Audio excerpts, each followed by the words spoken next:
Have you ever felt like you were dumped in a cork bottle against your own will, beaten and bruised by the seas and storms of life, yet stuck, unable to escape, let alone explain?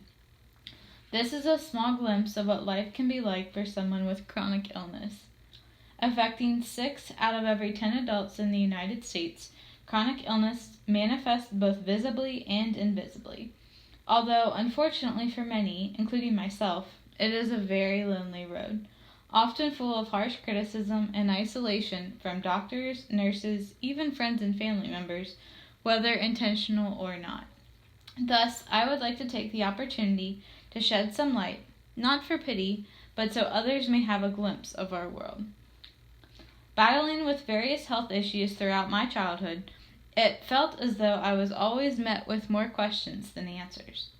Even still, as an adult and earning diagnoses across multiple organ systems, I am often met by doctor after doctor, even at the highest level, who do not know what to do with me or dismiss me because of my complexity.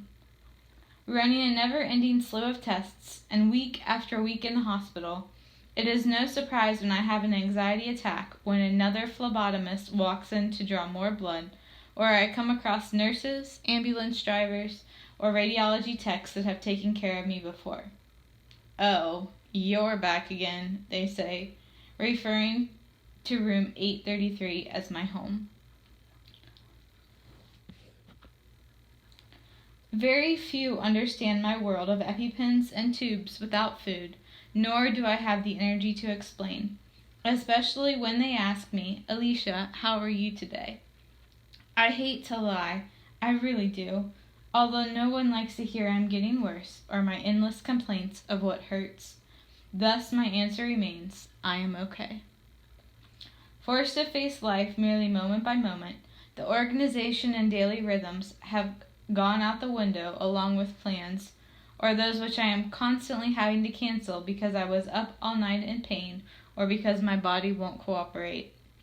Instead, my goal today is simply to not stare death in the face. Never knowing the one looking back at me in the mirror with all her scars and tubes, seeming like 1 minute a size 2 and the next a 22. Yet there is nothing I can do. Who am I and what is my purpose here anyway? While my world hasn't been the same since the day when chronic illness was added to my chart, and the grief accompanied by other emotions often linger for days, I know I am not the same. Rather, these days I am far less likely to judge you, for we all have battles we face, whether or not we know their name. And each day isn't just 24 hours of mindlessness. All I have is a gift, thus I must make the most of it, living with no regrets or things left unsaid.